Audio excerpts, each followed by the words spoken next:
Are you damaging your child through your praise? Shock? You must have heard praise nurtures your child's confidence. By using praise, you're showing your child how to think and talk positively about themselves. While it might seem nice to give lots of praise to your little one, it's like putting too much sugar on the cereal. It might taste good, but too much is not always healthy.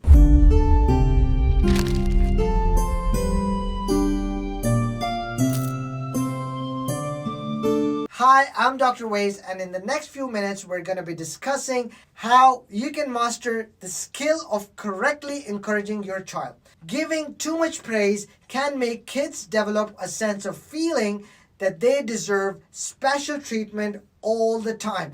And this in turn makes them less able to handle a challenging situation when things don't go well. Let me give you an example to get a hold on this idea. Imagine a student, let's call her Sarah, who always receives praise for her academic achievements. Her teachers and parents constantly tell her how smart and talented she is, leading Sarah to believe that she deserves special treatment. Now, let's say one day Sarah faces a difficult math problem at school. She can't solve, she becomes frustrated and then gives up easily. Now, despite her intelligence, Sarah lacked resilience to handle setbacks because she has been conditioned to expect constant praise and success. Now, as parents, we know life is filled with challenges and we need to build resilience in our children. You might still be thinking, how does overpraising your child cause damage? I know we want to be the best kind of supportive parents for our children. When you praise your child too much, as I mentioned earlier through an example, you actually make them dependent on it. These children are set on a constant quest for positive feedback from their parents or adults and find it hard to cope during times of failure when they don't get it. Another issue is the way we praise. Sometimes we use the words that are general. When you say phrases like, good job, awesome, well done, this kind of praise is too vague for your child. It might not help your child understand what exactly you're happy, proud, or excited about. Also, it will not help them develop a deep understanding of their experience that can help create a memory in their mind. Now, unless you get more specific about their skills or the way they handle the situation, it is just a vague excitement that you're showing to your kid and is of no learning value, because as humans, we learn from any experience only if we remember it. And we need to be clear in our feedback of praise that why or what action they have done which has led to that emotion in that parent. Now, they see you get excited, but they're not sure how to judge it themselves. So when it comes to praise, aim to be more specific. Now, I want to talk about what is a good balance between giving support and going overboard with the praise. So one thing I want you all to remember is that our kids can grow up strong and confident without thinking they are better than everyone else. So the question is, should I praise my child? I'll give a straightforward answer. Yes, you definitely should. But that depends on how you do it, and I can share with you some tips on the right way to praise your child. I'm sure these couple of tips will be super easy for you, but will have a greater impact on your parenting. The first thing you need to keep in mind is that focus on the process instead of the result. Ask yourself, what am I praising about my child's achievement? Is it the final result or the process or the skill? Let's look at our old example of Sarah, who gave up on her difficult maths problem. Let's imagine she succeeded with some help in completing the task and you as a parent want to praise her. How would you do it? Think about it for a second. Here's what I would do as a parent. I celebrate my child's problem-solving skills rather than just the final outcome. When she struggled with a difficult math problem, she persisted ask for help, and eventually solve it.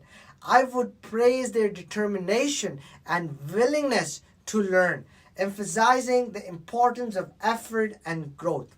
Now, research also suggests that when kids are praised for their intelligence based on the result, with comments like, "You're smart," "You're the greatest," instead of increasing their performance for regular activities, it actually decreases. Now, what will happen when the same kid faces challenges? Think about it. If kids believe they have to be smart for a particular task, they tend to give up when things get tough.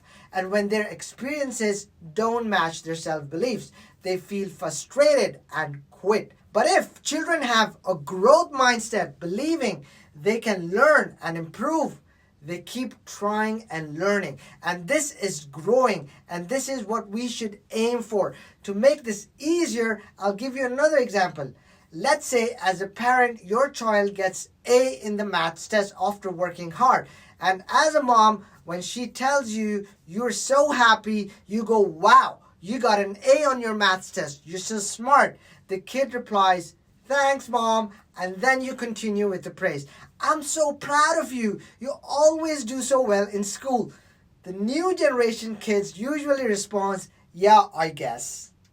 Now, in this example, you see the child went through a process of working hard on that test. And through the process, the child learned you need to work hard to achieve something, and you need to deal with problems head on. The result was an A. As a mom, you praise that A based on the result. You label your child as a smart kid, whom you're proud of only because of an A. Now, this creates confusion in your child's mind as to what is it exactly that made you proud of them. Now, consider the conversation going another way, or the way I believe would be meaningful for the child as a parent. Now, if you reply to the child in this way for the same example, "I noticed how much effort you put into studying for that maths test, and it really paid off. I'm proud of your hard work and the way you tackle challenges head on. Now, keep up the great work." This would add confidence in your child because now they know that you validate their skillful hard work and the difficulties and challenges they had to go through. And this will help them to face situations with confidence where the result is not great. Next tip I want to share with you is don't remind them of their mistakes. It is important that while praising your kid for some new experience, it is neither important nor relevant to mention their previous mistakes along with that. For instance, some parents might say to their child who used to find working maths homework challenging, and the child is finally able to do it with ease. So the parents want to praise the child and say to the child, "Before you used to get frustrated with your maths homework, but now you're solving problems easily." When you say such things to your child, you remind them of their past failures. Piece of advice: never do that. If you want to encourage good behavior, it's better to focus on what they're doing right now. Most of the kids already know when they have messed up. Now, we should concentrate on the present and encourage improvement and positive involvement of their behavior compared to their past. Be gentle on them, carefully not to bring those harsh memories of failure to overcome the present moment. Next tip I want to share with you is how to praise your child. Do not delay encouraging your child. Do it as soon as you get the chance or by the end of the same day. This way, they can understand what you're talking about and connect it to their own memory of experience before they forget about the details of the event. Last but not the least, live their memory with them. When your child shares something exciting with you, join in their excitement and make it a memorable moment together. This way, your child is more likely to remember that moment. It will give them confidence and promote lifetime of learning experience. Parenting is a challenging part of life, especially when it comes to praising your child, because you want to do it as much as possible. But if not done right, praise can be toxic. Keep educating yourself so you can be a mirror in which they see their positive personality traits. That's the real essence of praise. That's the real encouragement. Thank you so much for watching. If you like the content, share it with your friends and family and tune in for more.